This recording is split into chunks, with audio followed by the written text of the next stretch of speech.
nous célébrerons ensemble le 65e anniversaire de l'accession de notre pays à la souveraineté internationale.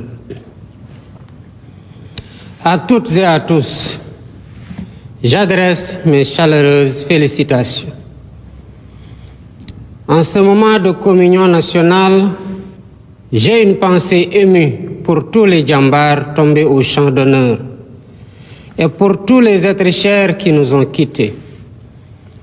Je compatis également au nom de toute la nation à la souffrance de tous ceux qui luttent contre la maladie ou qui traversent des moments difficiles.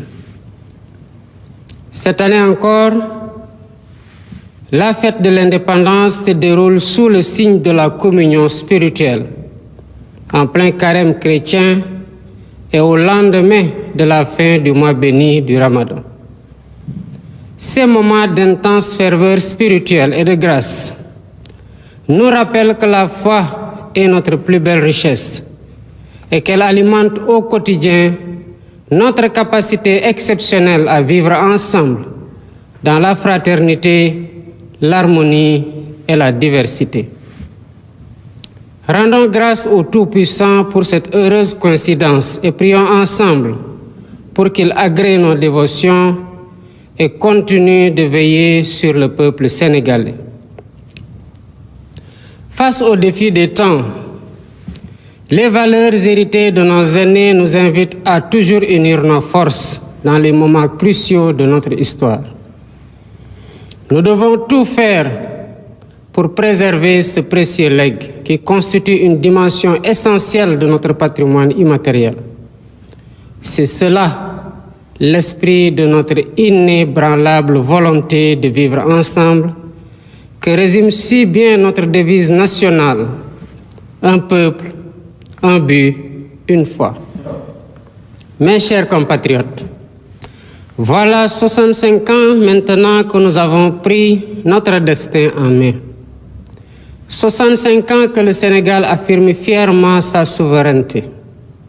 65 ans que le Sénégal poursuit sa marche vers le progrès, malgré les turbulences du monde. Porté par l'idéal d'un Sénégal libre, souverain, juste et prospère, les conquêtes successives de droits et libertés ont posé les jalons d'un modèle démocratique fécond qui se renforce de jour en jour par le dialogue. Cette maturité démocratique permet aux divers acteurs politiques et sociaux de notre pays de s'exprimer librement, de rivaliser âprement au besoin, mais toujours de reconnaître le verdict des peuples souverains. Aujourd'hui, plus que jamais, nous devons tirer parti de cette force motrice pour redresser ce qui doit l'être et donner corps aux aspirations de notre peuple et aux espoirs de notre jeunesse. Mes chers compatriotes, le 4 avril, c'est aussi la fête des forces de défense et de sécurité. C'est l'occasion de rendre un hommage à l'ensemble de nos djambars, piliers de notre nation et remparts ultimes de notre quiétude. À vos aînés et à tous nos anciens combattants, je réitère la reconnaissance et la gratitude infinie de toute la nation. Le thème retenu cette année, à savoir vers la souveraineté technologique et industrielle des forces de défense et de sécurité, témoigne de notre ambition collective et du niveau élevé d'exigence que nous nous sommes fixés pour vous accompagner dans votre mission. Chers membres des forces de défense et de sécurité, hommes et femmes de devoir, vous êtes les garants de notre paix et les protecteurs infatigables de notre souveraineté. Vous incarnez avec honneur et abnégation l'essence même du concept armée-nation. Votre présence quotidienne auprès des populations, votre engagement actif pour la sécurité nationale, la lutte contre les catastrophes naturelles et la préservation de nos ressources stratégiques font du Sénégal une nation armée pour mieux prendre en charge son destin. À cet effet, la modernisation technologique et industrielle des moyens logistiques et matériels de nos forces de défense et de sécurité, essentielle à notre souveraineté et à notre sécurité collective, est inscrite au cœur de nos priorités. Mes chers compatriotes, voilà un an déjà que nous avons entrepris de transformer profondément notre pays, en dressant avec rigueur et lucidité un diagnostic sans complaisance de la situation économique. Même si la situation actuelle révèle des défis encore plus grands que nous devons relever, le devoir de vérité constitue le socle de la rupture systémique que nous avons engagée avec détermination et responsabilité. D'ores et déjà, le gouvernement s'est résolument engagé dans un vaste chantier de réformes.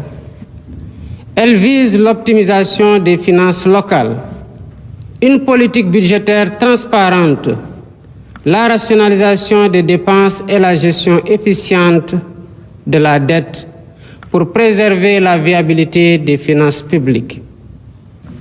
Mes chers compatriotes, d'importants efforts ont été consentis pour apurer, pour une période de 4 années, les arriérés dus aux opérateurs agréés pour les semences et pour le matériel agricole pour plus de 80 milliards de francs CFA.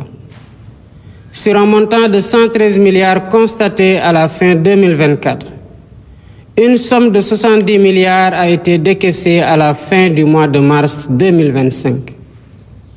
Il en est de même du secteur des BTP, où des paiements sur des arriérés de 62 milliards ont été effectués et un montant de 66 milliards est prévu dans la loi de finances initiale 2025. Enfin, l'appurement des rappels, loin d'être exhaustif, a atteint 19 milliards de francs CFA à la fin du mois de mars 2025 pour un effectif bénéficiaire de 9 479 enseignants. Il s'y ajoute des mises en solde concernant 1198 maîtres et professeurs contractuels pour un impact budgétaire annuel de 5 milliards 79. Pour renforcer et soutenir activement l'autonomisation économique des femmes, la phase 2 du programme PAVI de la DER, avec une dotation d'un montant de 107 milliards, sera lancée dans les prochains jours. Elle sera couplée à un vaste programme innovant de 3 000 fermes intégrées sur une superficie globale de 15 000 hectares, réparties sur l'ensemble du territoire et associant agriculture et élevage.